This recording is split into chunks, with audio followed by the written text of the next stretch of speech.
ब्रह्मा विष्णु महेश अजर अमर नहीं है, इनका भी आविर्भाव अर्थात जन्म, तिरोभाव अर्थात मृत्यु होती है। गीता में अर्जुन को स्वयं भगवान कह रहे हैं कि उस परमेश्वर की शरण में जा, उसके लिए उन संतों के पास जा जो तत्वदर्शी हों। इसी प्रकार हजरत मोहम्मद को उनके अल्लाह कह रहे हैं, कोई और पूर्ण परमात्मा है, उसे पाने के लिए उन तत्वदर्शी संत की तलाश कर। वह प्रभु कौन है, यह जानने के लिए अवश्य सुने जगत गुरु तत्वदर्शी संत रामपाल जी महाराज के अमृत वचन। सत्य भली सकट बला न पूती, छेरी के गले गल थना जिसम दूध न मूथी।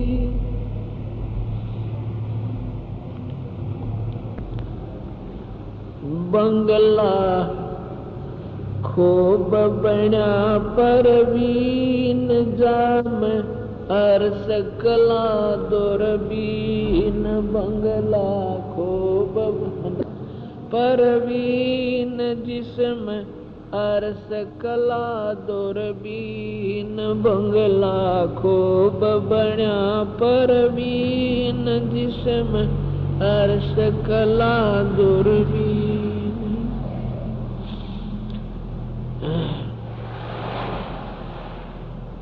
बंगले आगे डोडी लागे पलकों दे चिक बंदा। क्षणवे कोट में गमाल है शब्द सेंद गरजंदा। बंगले आगे नक्सरवर है 33 कोट तपंता। 88 मुनिवर बैठे वो सोहम जाप जपंता। बंगले आगे बाय भी हंगम दो दर भीतर एक। ब्रह्मरंद्र का घाट जहाँ है साधु चढ़े सो देखे। बंगले आगे नटुआ नाचे ताहि लखो नहीं कोई। परे गगन से धरती ऊपर खंड विहंड न ओवी। बंगले भीतर रत्न अमोली श्वेत पीत नहीं जरदा। बिन ही चरना चल चिदानंद चश्म आगे फिरदा। रगय दुशाम अथर्वण चारों बंगले माही बिराजे। सूक्ष्म वेद की तारी लागी अनहद नौबत बाजे। आसन पद्म लगाए रहा है हाथ कमंडल दंडा। ब्रह्मादि अनादम बैठे 4 वेद धुन खंडा। सूक्ष्म वेद से सुरत लगावे सो सुरत माही अंगा। गरीब दास बाहर क्यों भर में घट ही अंदर गंगा। इस शरीर को बंदी छोड़ भगवान एक बंगला बताते हैं, एक महल है ये। इस शरीर के अंदर पूरे ब्रह्मांड का नक्शा बना हुआ है। इसके अंदर पूरे ब्रह्मांड का नक्शा है। इसी में विष्णु का लोक नजर आता है, शिव का लोक नजर आवा। इसमें ब्रह्मा का, गणेश जी की स्थिति और 88 89 नाले 900 नदी, ये सब बंगले के अंदर, शरीर के अंदर उनका ज्यों का तो नक्शा बना हुआ है।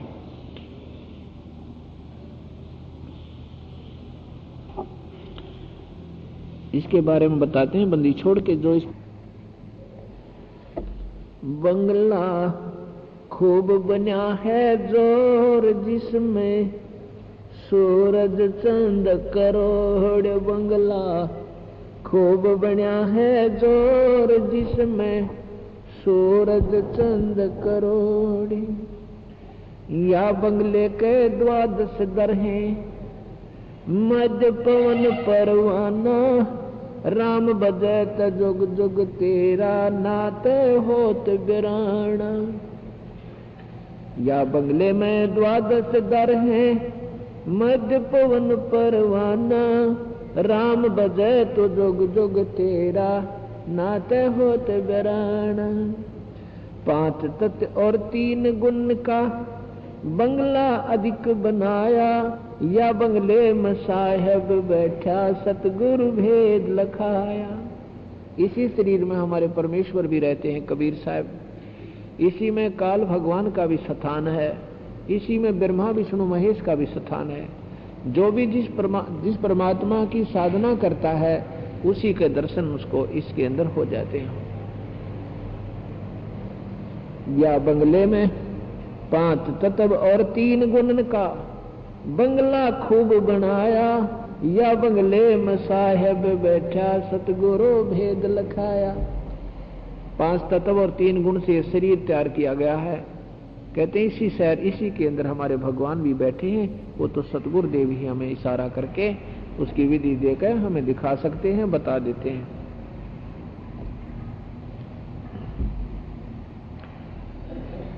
रोम रोम तारायण दमकै कली कली दर चंदा, सूरजमुखी सर्वत्र साजै बांधा परमानंदा। बंगले में बैकुंठ बनाया,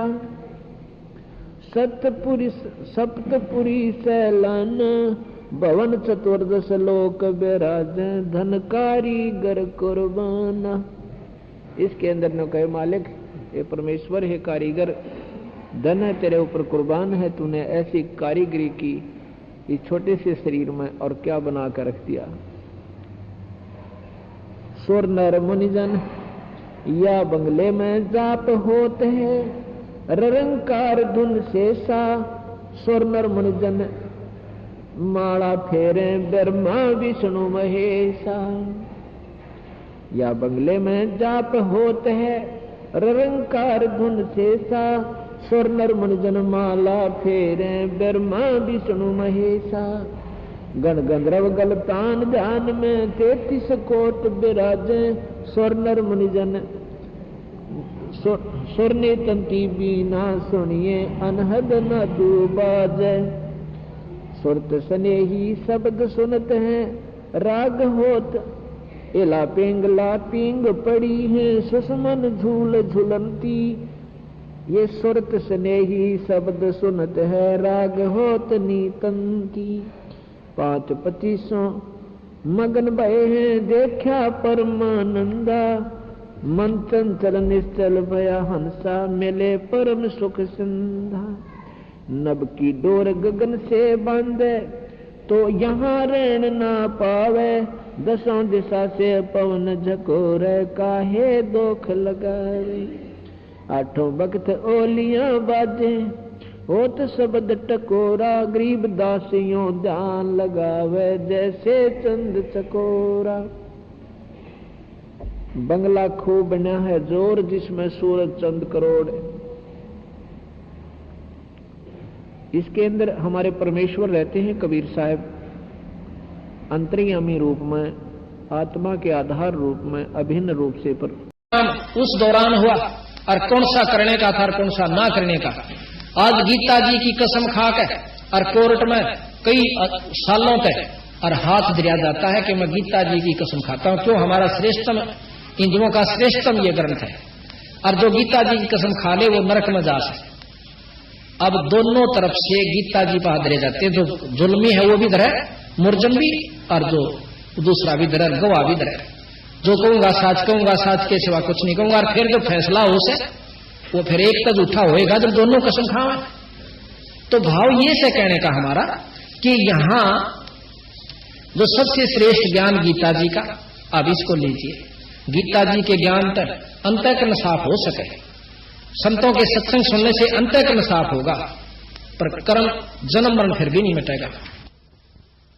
समार दिया खूब का अच्छी तरह तैयार कर दिया, पर बीज ना बोया। अब बीज के ऊपर रोला होगा सारी बात। अब कोई कहे कि हम बीज बोते हैं, राम जपते हैं, कोई कहे कृष्ण जपते हैं, कोई कहे अल्लाह जपते हैं, हम खुदा जपते हैं, कोई ज्योत निरंजन जपते हैं, कोई ओम जपते हैं। अब ये बीज है, ये नाम अब बीज है। अब जिस नाम का जाप जिस ढंग से करोगे उसका लाभ आपको वहीं तक का मिलेगा। राम और विष्णु भगवान का लाभ लेने के लिए राम और कृष्ण का जाप बंदी छोड़ना नहीं बताया। ये आदरण की दृष्टि से आदरणीय ये नाम है, पर मुक्ति के नाम राम और कृष्ण या ये नहीं है। उनका आदि नाम जो जब से सृष्टि रची थी, कृष्ण कोई आज का नहीं है, जब से सृष्टि रची थी ये तीनों देवता बने आए थे, इन तीनों का आदि नाम सतनाम स्वरूप है। ब्रह्मा जी का सतनाम वो हम जाप करते हैं रोजाना, और हमारे बच्चे भी जाप करते हैं प्रतिदिन 108 बार। 108 नहीं, 108 गुना में 4, 432 बार एक इष्ट ब्रह्मा का। और विष्णु जी का आदि नाम इसमें लिख रखा कि जब तक सृष्टि रची थी उस समय विष्णु जी का यू नाम था। अब मेरे 100 नाम धर लो आप, पर असली नाम तो असली रहेगा। बैंक में तो पैसे कटाऊंगा तो असली नाम तो लिख लेंगे। और कितनी स्तुति करें जाओ मेरी, या मैं भी करें जाऊं अपने नाम की प्रधानता, पर नाम असली एक कैसे सतनाम बोल रहे हैं उसमें, वो सतनाम को आवाज है। विष्णु भगवान का भी सतनाम एक है जो इसमें लिख रखा है कबीर साहब और गरीबदास से, और शंकर भगवान जी का भी सतनाम है। जब से ये आए थे जिस नाम के ये वश है, ये लाभ देते हैं।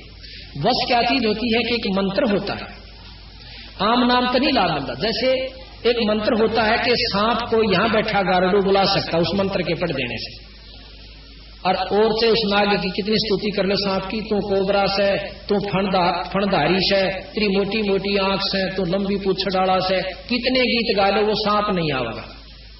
और वो मंत्र बोल दो कति स्तुति ना करो, वो वश है उसके, वो टुड़क टुड़क वहीं आ जाएगा।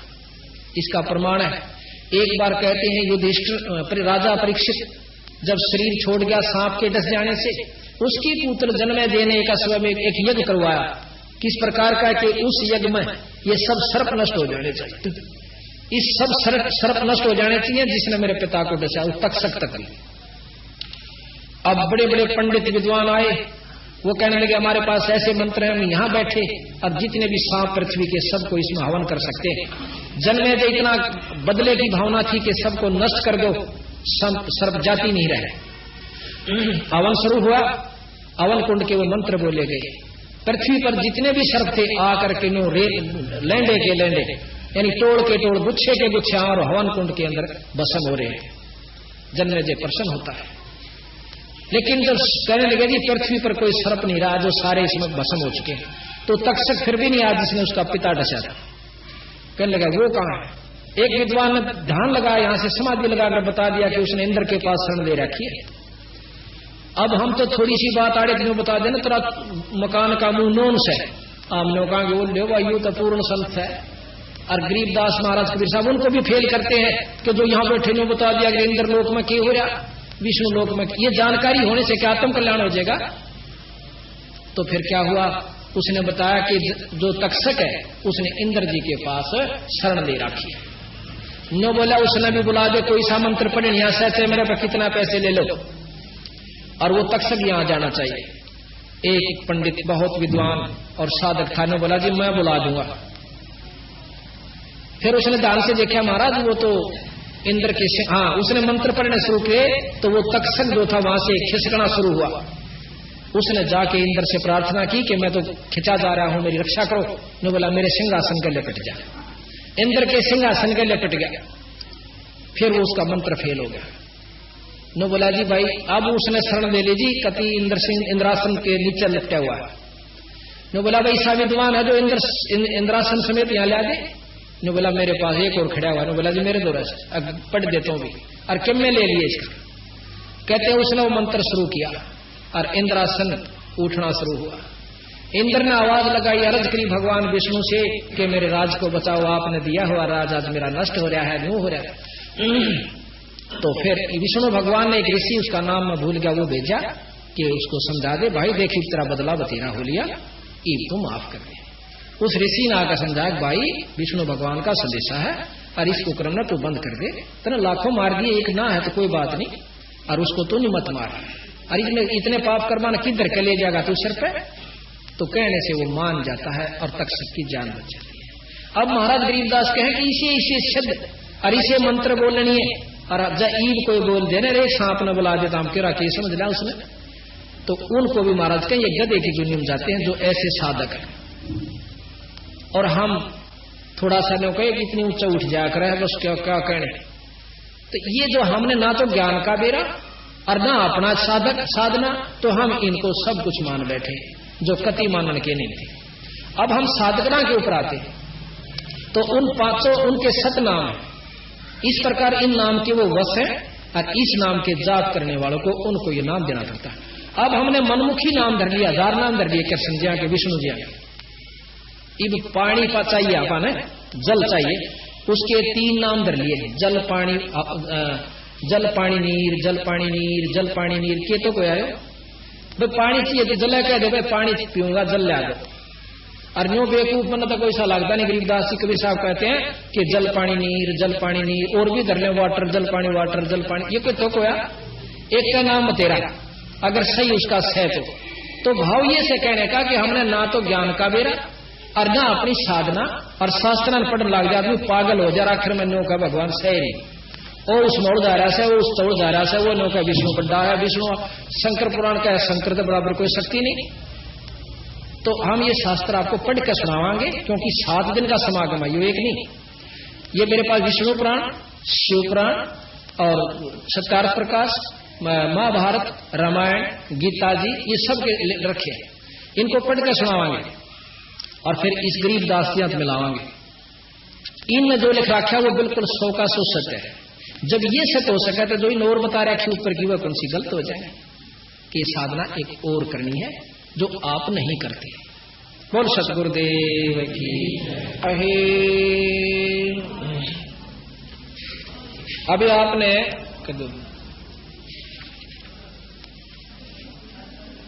सुना कि जिस प्रकार तो उस भगत जी ने मेरे से प्रश्न किया था कि मैं इस बात को नहीं जान पाया आज तक कि सारी महाभारत को फेल करने वाले वो सुपत जी कहां से आ गए। जब उसको ये जानकारी हुई, क्योंकि गरीबदास जी महाराज कहते हैं अनंत कोट ब्रह्मा हुए, अनंत करोड़ हुए ईश, और साहेब तेरी बंदगी से यो जीव हो जा जगदीश। तो उसको बताया कि भाई परमात्मा कबीर साहब के अंदर वो शक्ति है कि उनके सतनाम को जाप करने से ये जीव बीपी बन जाता है। जो 3 लोक के परमात्माओं में शक्ति होती है वो सतगुरु के उपासक हंस में हो सकती है। अब हम आपको ये बताने की कोशिश करेंगे कि कबीर साहब में क्या शक्ति थी। जिस प्रकार हमने भगवान राम और कृष्ण जी को ईश्वर संज्ञा में ले रखा है, उनकी लीलाओं को सुनकर, उनकी महिमाओं का जानकारी हो जाने से उनने के काम करे, क्या क्या किया कि गीता जी के ग्रंथ का उन्होंने हमें ज्ञान दिया, उसको हमने बहुत श्रेष्ठ ज्ञान मानकर भी उनको ईश्वर संज्ञा में लिया। दूसरा ये है कि उन्होंने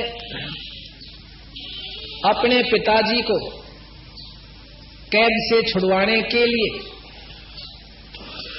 कंस का वध किया, और जैसे पूतना को जहर में चूची का जहर लगाकर, दूधी का जहर लगाकर मारने के लिए पूतना गई थी, भगवान कृष्ण ने उसको खत्म कर दिया और मरे नहीं।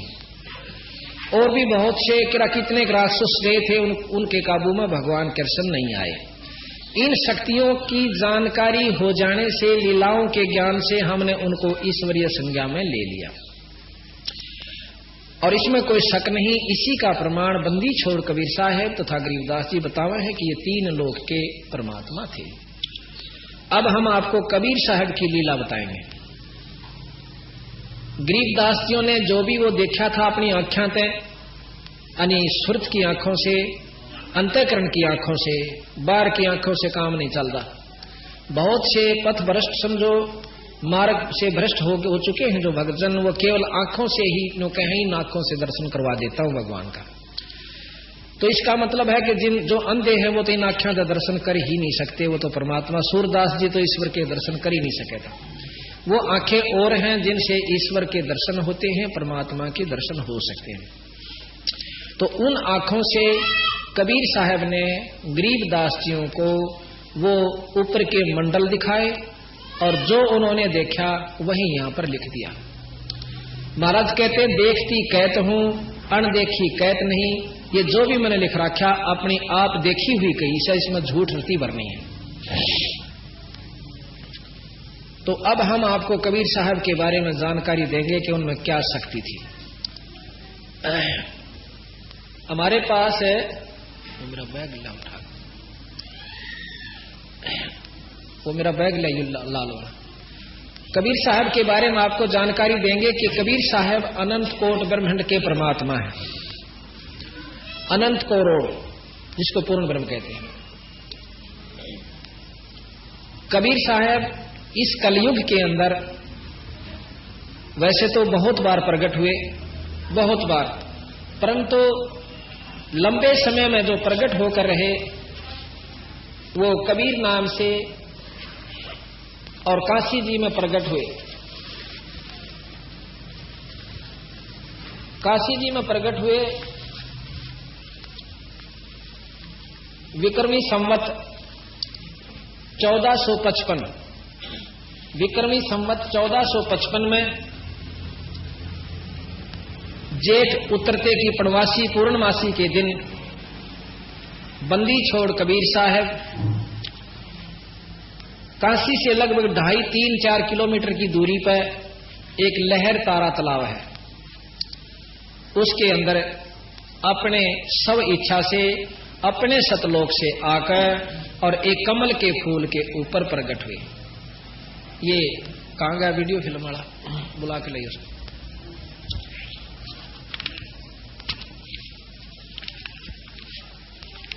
पूर्णमासी को जेठ उतरते की पूर्णमासी विक्रमी संवत 1455 सन 1398 ब्रह्म मुहूर्त में सुबह सुबह बंदी छोड़ कबीर साहब लहर तारा तालाब में कमल के फूल के ऊपर प्रकट हुए। और नीरू नीमा नाम के दो पति पत्नी थे। आप ये दिखाइए इसको, इस तरह लेना है, ये बहुत अच्छी तरह आ जाएगा। नीरू नीमा नाम के दो दंपति थे, पति पत्नी थे। वो पहले ब्राह्मण थे जाति से। ये आप सामने देख रहे हो, ये बंदी छोड़ कबीर साहब है। और यहां एक ऋषि आपको बैठा नजर आ रहा है, इसके बारे में बताएंगे। और ये ऊपर से आकाश से प्रकाश आया, इस सारे लहर तालाब को एकदम इन्होंने जगमग कर दिया, सारी रोशनी इसमें होगी। और बंदी छोड़ महाराज एक बच्चे के रूप धारण करके इस कमल के फूल के ऊपर अपना विश्राम करते हैं।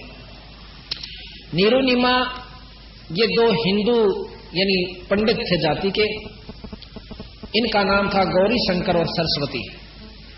गौरी शंकर नीरू का नाम था और नीमा का नाम था सरस्वती। ब्राह्मण थे, लेकिन उस समय हिंदुस्तान के अंदर मुसलमानों का प्रभाव ज्यादा था। राजा मुसलमान थे और हिंदुओं से मुसलमान बनाया जाता था। मुसलमानों ने, क्योंकि ये विद्वान थे, 4 वेद, शंकर जी के ज्यादा उपासक थे। शंकर भगवान की जो शंकर पुराण है, शिव पुराण का ज्यादा अध्ययन किया करते थे तथा सुनाया करते थे। लेकिन मुसलमानों ने ये सहा नहीं, उनके इतने अच्छे ज्ञान को जबरदस्ती मुसलमान बना दिया। और जो इनके वंशज थे पंडित जी, उन्होंने इनका सहयोग नहीं दिया, बल्कि ये मान करके तुम्हारे को तो मुसलमान बना दिया, आप हमारी जात में नहीं आ सकते। जबरदस्ती उन्होंने पानी पिलाया था मुसलमानों ने, जबरदस्ती। और उस दिन के बाद उनको हिंदू समाज ने उनको रिजेक्ट कर दिया, यानी अपने समाज से निकाल दिया। अब उन्होंने देखा कि मुसलमानों वाला काम तो हमारे बस का नहीं, ना हम मांस खा सकते और ना हम नमाज पढ़ सकते। उन्होंने फिर भी अपने इष्ट की उपासना ज्यों की तो रखी और एक ताणी बुनन का काम शुरू कर दिया। अब जैसा कर्म कोई करे वैसा ही उसको नाम दे दिया जाए। जैसे हमने देखा कि एक जाट एक जगह चनाई का काम कर रहा ठेकेदार के पास, उसको सब मिस्त्री के, जाट को वहां कोई नहीं कहा था। एक पंडित बहुत गरीब था, उसने किसी ने सलाह दे दी कि भाई तो दिल्ली में अपना खोल ले दुकान नाई की। नाई की दुकान खोल ली तो वहां उसको नाई कहेंगे, पंडित जी कोई नहीं कहेगा। तो जैसा भी हम कर्म करते हैं उसी के नाम से हम प्रसिद्ध हो जाते हैं, जाने जाते हैं। तो उनका क्या हुआ जी, उन बेचारा ने अपना तानी बनने का काम शुरू कर दिया। पहले आम घर में हुआ करती दरीदारी तय आम छोरी बहू बनाया करती थी, आदमी भी बना। इधर सरसा जिले में हम गए थे, वहां पर अब भी खड्डी बनाई हुई उन्होंने, अपनी दरी आप बनाती हैं बहनें, लड़कियां बहन खेस बनाती हैं, लेकिन उन्होंने एक विशेष उसका साधन वो बेचनी शुरू कर दी महाराज के पिताजियों ने अपना रोजी रोटी के लिए। तो उनको जुल्हा नाम दे दिया, जो खड्डी का काम करे वो जुल्हा जाना जाता है। उनका संतान कोई नहीं थी। कहते हैं एक उन्होंने गंगा में नहाना भी बंद करवा दिया पंडित जियों ने कि यहां आप स्नान नहीं करा करोगे। वो नहाने के लिए लहर तारा तालाब पर जाया करते। उसमें कहते हैं उस समय गंगा का कुछ पानी रिस्क है और आता था, वो भरा रहा करता था, बहुत स्वच्छ निर्मल जल से, बहुत लंबा चौड़ा सरोवर था। तो वो उड़न आया करती जा करके, दोनों जने मुंह अंधेरे जा करके। तो ये सुबह सुबह जा रही थी, जब नहाने लग गए तो उन्होंने देखा कि एक लड़का कमल के फूल के ऊपर है और पांव मारने लग रहा पानी में, क्यों थोड़ी थोड़ी सी सूर्य रोशनी प्रकाश होने लगा। तो उसी समय नीमा ने नीरू अपने पति से कहा कि आप एक देखियो बच्चा डूबेगा। अब नीरू ने कहा कि इस जल में भी इसने बच्चा दिखा है, क्योंकि संतान नहीं है, बेचारी पागल हो रही है। उन्होंने बोला इस जल में बच्चे का क्या काम, अगजी जल्दी देखो देखो डूब गया, वो डूबेगा बच्चा। अब उसने भी इतनी कराट से कहा तो एकदम नजर गई, सामने देखा है तो कम से कम भी बहुत ज्यादा पानी उसमें और बहुत दूरी पर, लगभग 50 फुट की दूरी पर बच्चा नजर आवा। अब वहां पर ना तो कोई औरत उधर का आ सकती और जच्चा तो भी ना बढ़ सका उस पानी में। तो भाव ये सब लोग वैसे मनमुखी बना रखा। कई भाई कैसे कि वो तो एक विधवा ब्राह्मणी का हुआ था, श्रम की मारी की तट गेर गई थी, एक टोकने में पाया था, नो पाया था। ये सब बनावटी बात से कति नरी झूठ है। नो कहे बिना माँ बाप का पैदा ही नहीं हो सकता। जब शुरू में सृष्टि रची जब कैसे हुई थी, कौन था, माँ था बाबू था, पहले विचार करिए। वो परमात्मा बना भी सकता है और आप भी आ सके, इसमें कोई आंट मानन की हो सकता नहीं। और जिस परमात्मा पर पाबंदी होगी नो नहीं कर सकता तो भगवान नहीं है, ईश्वर संज्ञा में नहीं है, वो जो चाहे सो कर सके। तो जी वो भाग के अंदर गया और समेत फूल उस बच्चे को ले आता है। आज कबीर साहब एक कमल के फूल लगा ऊपर है और लहर तारा तालाब के अंदर आए। वहां पर नीरू जो है, नीरू भाग करके अंदर से उस कमल के फूल में थे और सदा फूल उठा लाता है और नीमा को दे देते हैं। ये साथ में नीरू खड़ा है और ये इधर महाराज कबीर साहब को लिए नीमा खड़ी है सरस्वती जी, जो कि जिनका पहला नाम सरस्वती जी था। अभी आ गया फूल में पूरा। तो अब उसने निकाल तो लिया बच्चे को, फिर उसके याद आई अक्कन तो चाड़ा कर दिया। पहले तो हमारे को हिंदू से मुसलमान बना दिया और अब हम इस लड़के ने ले जाएंगे तो हो सकता है वो लोग हमें ताने देकर बुरी अच्छी कह करके और किसी राजा को सिखला करके कहीं से हमें देश निकाला ना दे दे। तो क्या करें? उसने नो कहा अपनी पत्नी नीमा से कि इस लड़के ने यहीं डाल मत दे दी है बालम गूंगे नो, मत दे दी है बालम गूंगे नो। नग नारायण भूल रहा है कहा परख मत मोती मूंगे नो। गरीब दासियों साखा सुखे भाई बीज न बोया ढूंगे नो। मत दे दी है बालम गूंगे नो, मत दे दी है बालम गूंगे नो। आदरणीय गरीबदास साहिब जी ये किसान थे और उनके संग अंग ज्यादातर किसान लोग ही विराजमान रहते थे। उन्होंने उनको उसी तरीके से ये तत्वज्ञान समझाने की चेष्टा की है सिंपल लैंग्वेज के अंदर, अपनी लोकल लैंग्वेज में, अपने जो अक्षेत्रीय भाषा में। क्या कहते हैं? कहते हैं जा बालम दी मैं बल बल जावा जो ध्यान लगावे ऊंगे नू। ऊंगे नू माने उधर को, ऊंगे ने, इंगे ने तो इधर को, ऊंगे ने उधर को। ये हरियाणवी लैंग्वेज है और विशेषकर पुराने रोहतक जिले की इंगे ऊंगे ने। इंगे ने तो उरली साइड में यानी नीचे की पूजाओं की तरफ संकेत है, और उंगे ने ऊपर की ओर पूर्ण परमात्मा की तरफ संकेत किया है। कहते हैं जा सतगुरु की मैं बल जावा, जो ध्यान लगवावे उंगे नु, ऊपर ने दूसरी तरफ इंगे ते हटा के उंगे ने यानी यहां से उधर को नीचे वाले साधनाओं को छुड़ा के ऊपर वाली को ग्रहण करावे। फिर क्या कहते हैं,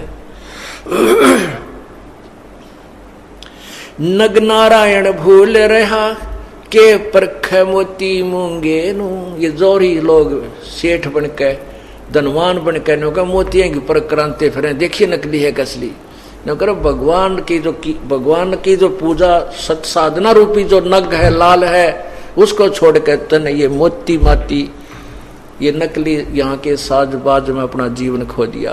फिर क्या बताते हैं, गरीब दासियों साखा सुख है, बीज न बोया ढूंगे नूम दे दी है बालम, गूंगे नूम दे दी है बालम गूंगे नूम। क्या कहते हैं,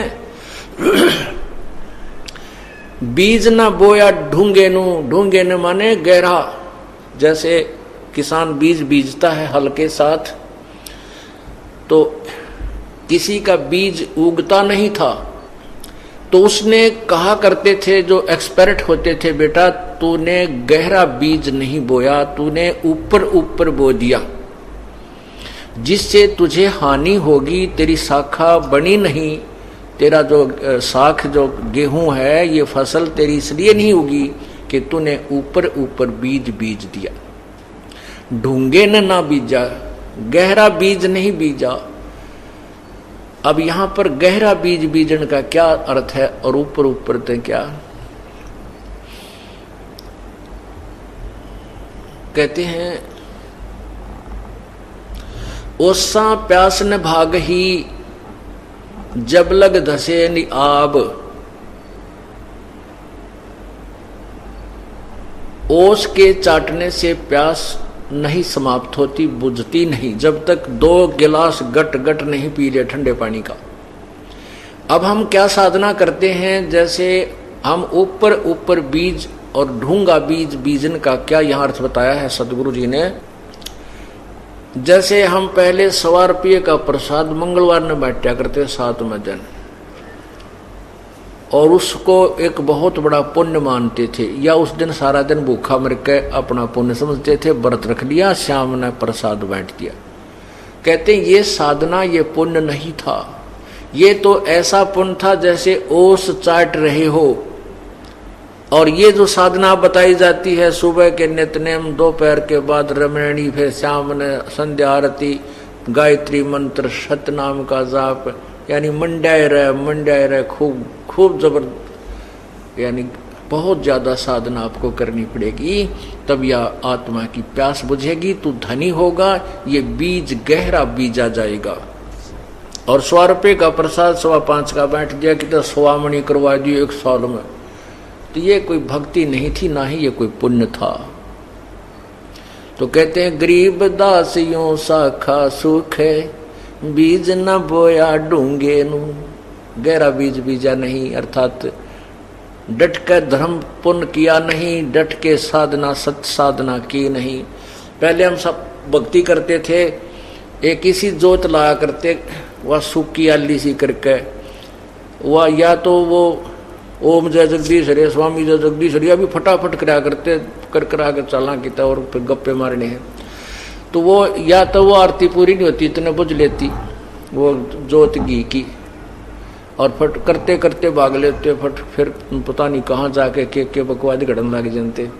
अब हम इतनी फुर्सती ना छोड़ी परमात्मा ने, अब हम डट का आरती करें सुबह दोपहर शाम ने, और चर्चा चले जहाँ किसी के साथ बैठते हैं तो प्रभु के गुणगान ही करते हैं।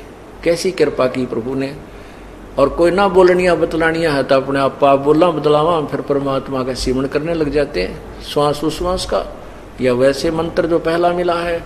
तो ये ढूंगे ने बीज बो दिया, ये हमने गहरा बीज बो लिया, और उंगे ने ध्यान लगा लिया, इंगे तो छोड़ के अनुपासना त्याग दी, देवी देवताओं की पूजा त्याग दी, उंगे को यानी ऊपर को सतलोक की साधना प्रारंभ कर दी। मत दे दी है बालम गूंगे नु, मत दे दी है बालम गूंगे नु। जा सतगुर दी मैं बल जावा, जो ध्यान लगवावे ऊंगे नु। मैं तो दे दी है बालम गूंगे नु, मैं दे दी है बालम गूंगे नु। अब ये मन है, इसने कह दे मौन बैठ जा, तुरंत बैठ जाएगा। एक और मन मौन कैसे रहते हैं, ये जो शास्त्र विरुद्ध साधना करने वाले,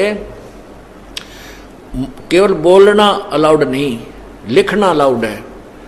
एक मौन रख रहा था, एक हम जैसे सत्संग में जाता था या दास शुरू में, परमात्मा ने बहुत से इन संतों के पास भेजा, क्योंकि हमारा कोई साथी नहीं था, मेरा अकेले ने यो नाम लिया,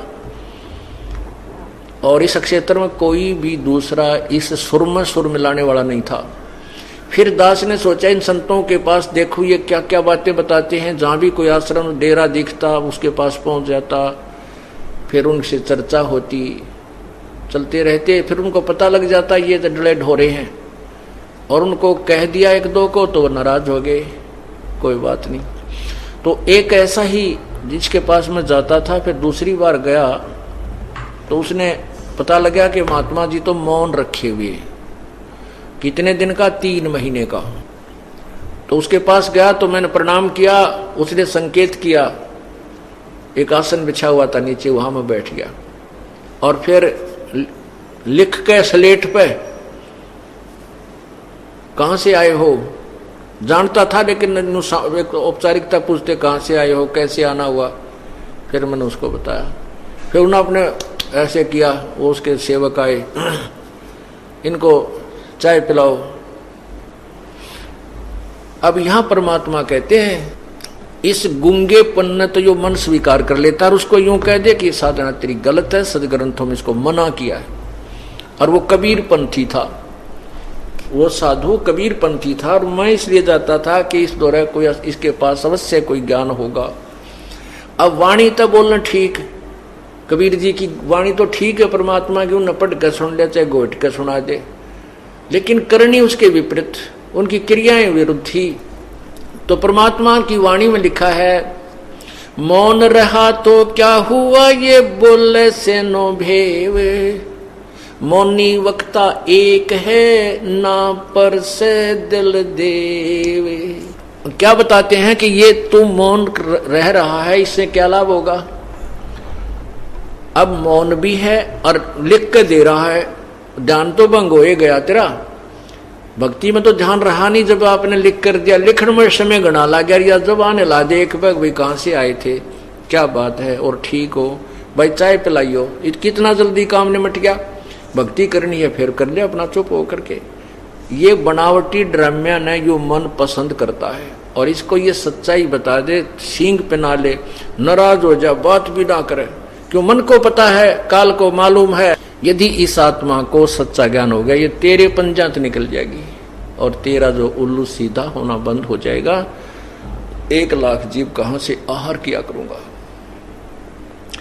इसके लिए ये सब उसने अपना जाल फैला रखा है। इस जाल को तो कबीर परमात्मा ही तोड़ सकता। तो क्या कहते हैं, मन राजा खेलन चला रंग होरी हो, पर पट्टन की सैल राम रंग होरी हो। अब ये मन राजा भी परमात्मा के राम रंग की होली खेलने चला, अर्थात साधना करना चाहता है, लेकिन ये उस यथार्थ साधना को नहीं करता, जिसके कारण क्या बताते हैं, मन राजा खेलन चला रंग होरी हो, पर पट्टन की सैल राम रंग होरी हो। पर पट्टन माने दूसरे लोक, पर अन्य, अब अन्य लोकों में तो सभी आ जाते हैं, ऊपर के लोक हैं, स्वर्ग लोक है, ब्रह्म लोक है, ब्रह्मा जी का लोक, शिव का लोक। अब कौन से में जाना है, ऊपर फिर सतलोक भी है अलग से, सतलोक को भी परलोक कहते हैं, दूसरा लोक कहते हैं। यहाँ से जो चला जाता है दूसरे लोक को, उसको परपट्टन बोलते हैं, परलोक कहते हैं। मन राजा खेलन चला रंग होरी हो, परपटन की सैल राम रंग होरी हो, पावन नाटक पपील के रंग होरी हो, ये पंडित लादे बैल राम रंग होरी हो। जावा मैल कबीर का रंग होरी हो, राई न ठहरावे राम रंग होरी हो। चार वेद पंडित पढ़ा रंग होरी हो, 52 अक्षर लेख राम रंग होरी हो। वो अक्षर या मैं नहीं रंग होरी हो, रह शेष के शेष राम रंग होरी हो। ये कागज कलम कलेश है रंग होरी हो, शाही का नहीं काम राम रंग होरी हो। देही माँ विदेह रंग होरी हो, बिन ही रसना नाम राम रंग होरी हो।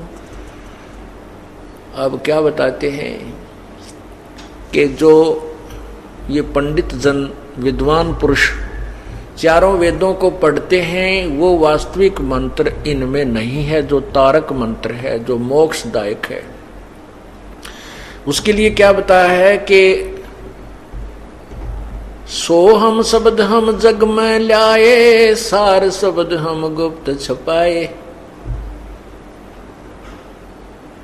अपनात्मा प्रसंग ये चल रहा था कि जिस मंत्र का ज्ञान भी हो जाएगा, क्यों बहुत बार सांकेतिक भी हमने सुना दिया कि सतनाम ये है, और इसको यदि कोई अनाधिकारी इसका उच्चारण इसको देता है, कोई लाभ नहीं होगा, ये भी आपको स्पष्ट कर दिया। इसलिए उसके देने से इसका कोई लाभ नहीं होगा, क्योंकि वो अधिकारी नहीं। अधिकारी क्यों नहीं है? क्योंकि परमात्मा कहते हैं जिन गुरुओं से तुमने पहले उपदेश लिया हुआ है, उन गुरुओं के पास ये मंत्र देने का अधिकार नहीं है, और तुम उनके शिष्य। और फिर इस दास के पास आकर के जिन उपदेश ले लिया, फिर यहां से बागी होकर के स्वयं उपदेश देने लगे, तो यहां से तो आप डिसमिस हो गए। और अन्य गुरु को तुम फिर दोबारा पुनः गुरु बना करके उससे वो यही मंत्र जो दास के पास ये अन्य शिष्यों को देने लगे, तो आप दोषी हो, आपके ऊपर भार रखा जाएगा, आप उससे कोई लाभ होगा नहीं, पर अपराधी जरूर होगे। अब क्यों अधिकारी नहीं है अन्य? क्योंकि उस परमात्मा ने ये नाम किसी को भी आगे देने का आदेश नहीं दिया था इस दास के अतिरिक्त। आप पूरे गरीबदास पंथ को देख लीजिए, पूरे कबीर पंथ को देख लीजिए, किसी में भी ये वास्तविक मंत्र जाप का नहीं दिया जाता। और सार नाम के तो न सौंपने भी कोई ना, वो तो सौपन में भी नहीं जानते। और पूरे सिख समाज में देख लीजिए, कहीं पर भी ये यथार्थ मंत्र सत्यनाम नहीं है। सतनाम का गुणगान बहुत किया है, सतनाम सतनाम जाप नहीं है। सतनाम श्री वाहे गुरु जाप करने लग गए सिख समाज के व्यक्ति अनुयायी, लेकिन वो सतनाम एक सच्चे नाम की तरफ संकेत है। सच्चा नाम, सच्चा साहिब बोलते हैं, जैसे सच्चा साहिब, सच्चा साहिब, सत साहिब, वो कौन है सत साहिब? वो कबीर परमात्मा है।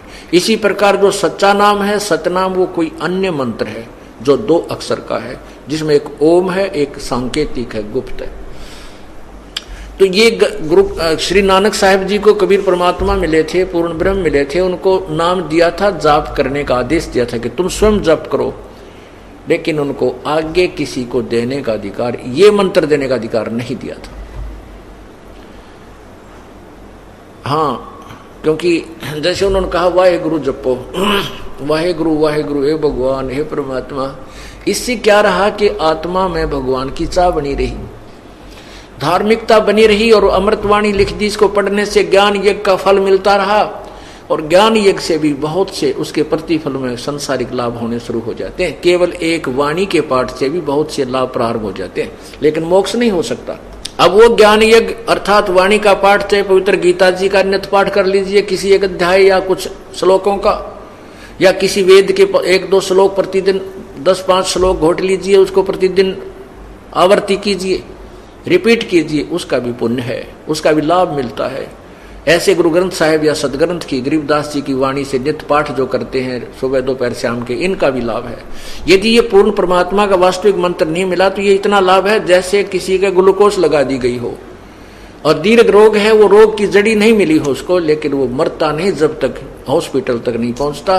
वो अभी शरीर उसका बैलेंस वो बना रहता है, वो समाप्त नहीं होता। तो संतों ने ये अपनी अमृतवाणी इसलिए समाज को दे दी थी कि ग्लूकोज इनको चढ़ता रहेगा, और जब तक ये भक्ति युग प्रारंभ होगा तब तक ये जीवित रहेंगे और ई बाप का कंप्लीट ट्रीटमेंट हो जाएगा। और ये जड़ी अगर बीच में क्यों नहीं बताई, इसलिए नहीं बताई कि पहले हमारे पूर्वज अनपढ़ थे और ये नकली संत इन्हीं ज्ञान को, इन्हीं नामों को देते हुए मिलते, अधिकारी तो ये होते नहीं, और उनके देने से मंत्र का लाभ कोई नहीं होना था। लेकिन वाणी के पाठ का लाभ उनके, जैसे वो अन्य जाप कोई भी मंत्र जाप कर रहे हैं फिर भी इन लोगों को लाभ हुआ, तभी तो एक समुदाय बन गया। गुरु ग्रंथ साहिब की वाणी को पाठ करते रहे, गीता जी की वाणी का पाठ करते रहे, वेदों का मंत्रों का पाठ करते रहे, इससे आंशिक लाभ मिला लेकिन कंप्लीट बेनिफिट नहीं हो पाया। अब हमने पूरा ही ट्रीटमेंट करना पड़ेगा। अब वो इसलिए छुपा रखा था। कहते हैं सोहम शब्द हम जग में लाए, सार शब्द हम गुप्त छुपाए। क्या बताते हैं? राम नाम जप कर थप ठर होई, ओहम सोहम मंत्र दोई। राम का नाम, कहते हैं राम का नाम ले, राम का नाम ले। वो कौन सा है राम का नाम? राम नाम जप कर थर होई, ओहम सोहम मंत्र दोई। वो राम का नाम कहते हैं ये मंत्र है। ये मंत्र जो है यो राम का असली नाम है, ये असली जाप है, इसको सत्य नाम कहते हैं। लेकिन इसकी जपने की विधि केवल उसी को बताई जाएगी जो अधिकारी यानी नाम लेगा, और नाम लेकर के वो खंडित कर देगा, नियम नहीं निभाएगा उसके, उसको फिर बेशक जाप करता रहे, इस मंत्र का जाप नहीं मिलेगा, लाभ नहीं मिलेगा। फिर पुनः नाम उपदेश लेना पड़ेगा, अपना फिर कनेक्शन जुड़वाना पड़ेगा इस दास के पास आकर के, और भविष्य में अक्षमा याचना करनी होगी कि मैं कोई नियम भंग नहीं करूंगा, तब आपकी भक्ति ठीक चलेगी। अब इसके बाद तीसरा जो सार नाम है वो तो आपको उसमें दिया जाएगा जब आप बिल्कुल तैयार हो जाओगे और आप सारी गलती करके छक लोगे, सब जगह घूम फिर लोगे, यानी एक तरफ डट जाओगे, और फिर आपकी अंतःकरण की कमाई देखी जाएगी कि इनमें सार नाम लेने योग्य भक्ति बन गई है या नहीं बन गई, देने योग्य, तब हम सार नाम आपको देंगे, अन्यथा नहीं देंगे। और सतनाम की बहुत कमाई है, सतनाम आपको प्राप्त है, आपके पास बहुत लाभ हो रहा है, इस मंत्र का अनमोल लाभ है सतनाम का। लेकिन सार नाम के बिना भी ये भी इनकम्प्लीट है।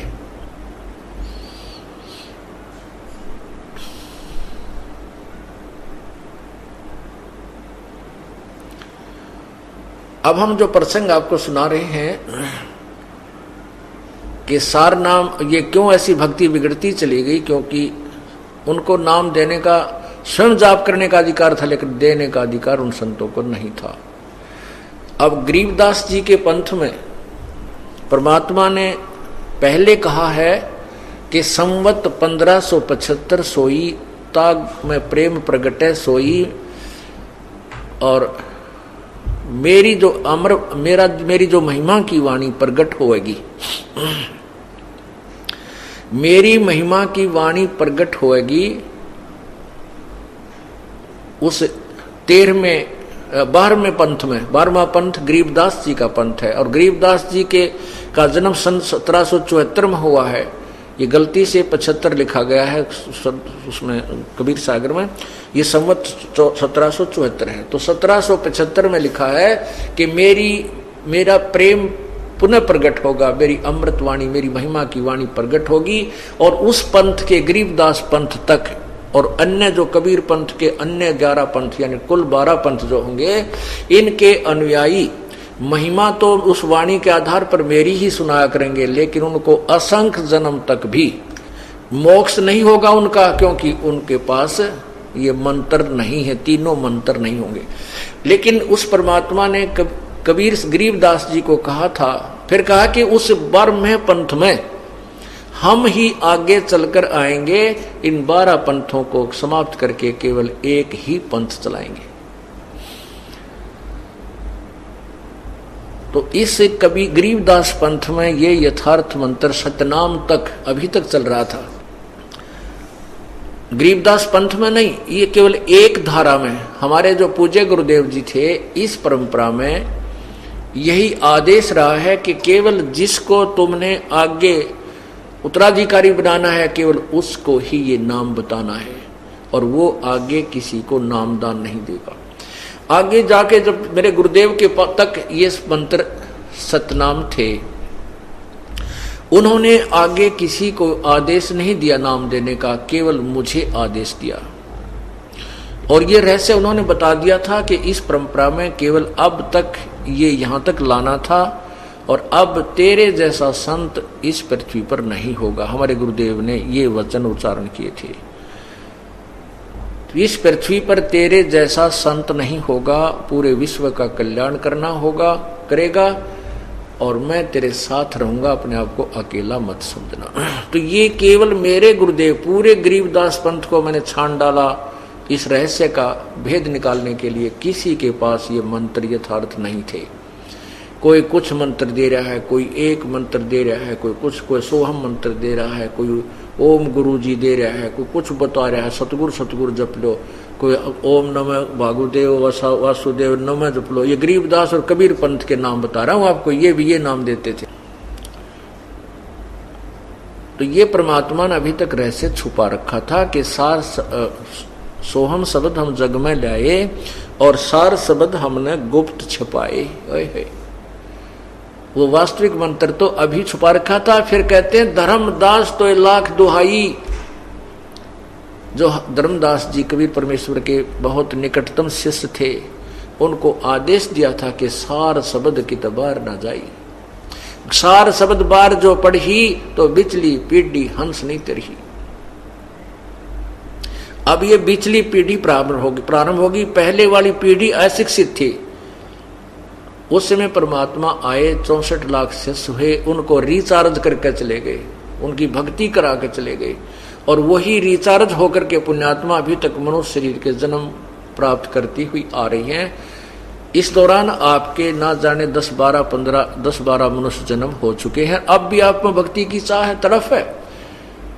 उस परमात्मा ने आपको यहाँ तक लाना था, और आपके ये अमृत वाणी, कबीर वाणी, आधी वाणी, जैसे गुरु नानक जी की वाणी आधी वाणी कहा के ये ग्लूकोस आप में प्रवेश करवाते रहे, और आप अभी तक जीवित हो, भक्ति आपकी जीवित है, मरी नहीं। और अब इसका फिर अब तो पहुंच गया आप ऑल इंडिया हॉस्पिटल में, अब तो आपको जीवन दान मिलेगा ही मिलेगा। अब तो आप यथार्थ स्थान पर आगे हो, और आपकी ये भक्ति अब सुचारू हो जाएगी, स्वस्थ होगी, आपकी आत्मा कल्याण, आप कल्याण को प्राप्त हो जाओगे, मोक्ष होगा। बाकी यहाँ संसार में भी जब तक रहोगे आपको बहुत से सुख जो आवश्यक है आपके लिए, वो भगवान देगा। तो उसके लिए क्या बता रहे हैं, मन राजा खेलन चला रंग होरी हो। कहते ये मन भक्ति करने के लिए राम रंग की होली खेलन तो चल पड़ा है, पर इसने खेलने का कोई नहीं बेरा। पंडित लादे पावन टेके पपीहिल के रंग होरी हो, ये पंडित लादे बैल राम रंग होरी हो। ये तो एक 2 अक्षर की बात है। परमात्मा की भक्ति अवश्य करनी चाहिए, मनुष्य जीवन पाक है, और उस पूर्ण परमात्मा की भक्ति से, यथार्थ साधना से ही इसका कल्याण होगा। तो गीता जी में कहा कि विद्वान पुरुषों से सुनकर अशिक्षित, जो अविद्वान भी अगर भक्ति यथार्थ विधिवत कर लेंगे, वो भी पार हो जाएंगे, ज्ञान की आवश्यकता नहीं। यानी विद्वान अक्षर ज्ञान होना जरूरी नहीं। इसी प्रकार परमात्मा भी बताते हैं कि पढ़े लिखे बह गए, अनपढ़ उतर गए पार। केवल अक्षर ज्ञान होना भी जो आवश्यक नहीं है, यानी केवल मोक्ष के लिए इतना ही काफी नहीं। अब वर्तमान में अक्षर ज्ञान होना किस लिए जरूरी है कि इस यथार्थ ज्ञान को स्वीकार कराने के लिए अक्षर ज्ञान होना जरूरी था। नहीं तो 2 अक्षर की बात है, पूर्ण संत होता, परमात्मा आए थे, उनकी बातों पर हम विश्वास कर लेते, जैसे वो बता गए थे साधना करते रहते, बुराइयां करते नहीं तो सारे पार थे। हम तो कर लेते, लेकिन वो हमारे जो शत्रु, जो हमारे गुरु, नकली गुरु थे, उन्होंने हमें नहीं टिकने दिया और परमात्मा पर विश्वास होने नहीं दिया कि ये सत्य कह रहा है। ये तो वो कहते थे झूठ बोल रहा है, अशिक्षित है, क्या जाने सदग्रंथों के रहस्य को।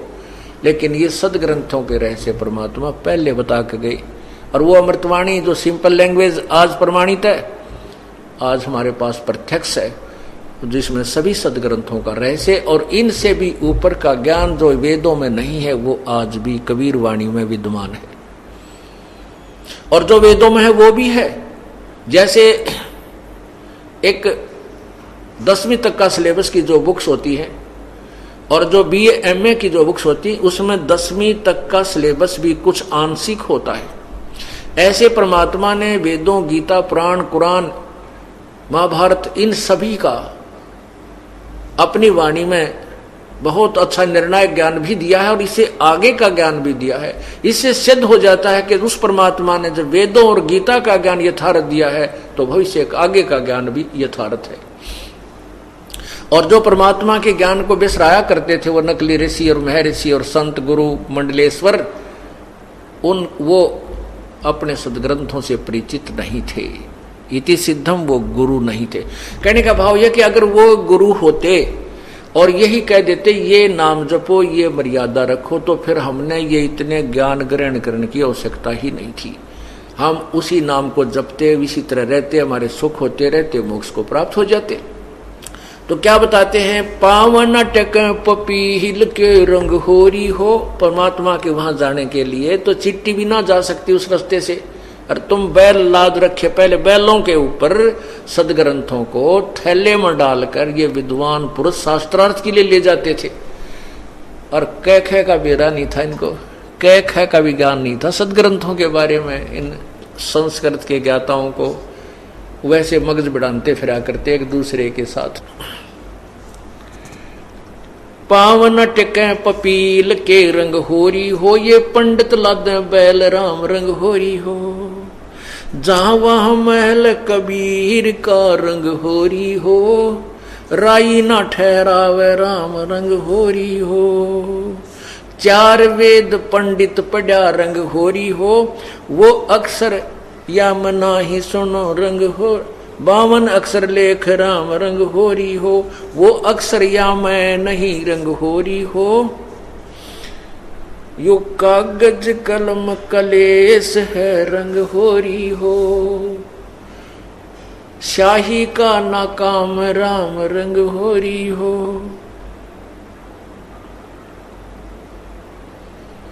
कि वो जो यथार्थ मंत्र है इन वेदों में नहीं है, जिनको तू उठाए फिर रहा है ब्राह्मण अर्थात हे विद्वान पुरुष, हे गुरुजी, नकली गुरुजी, तू जो वेदों को और गीता और 18 पुराणों के ये पूरे बैल के ऊपर लादे फिर रहा है, वो वास्तविक मंत्र, मोक्ष मंत्र, इनमें तारक मंत्र नहीं है।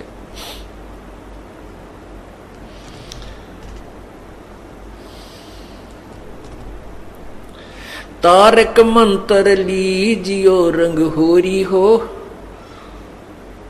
ओ हम सो हम नाद राम रंग होरी हो। आप निर्णायक बता रहे हैं, तारक मंत्र लीजियो रंग होरी हो, ओ हम सो हम नाद राम रंग होरी हो।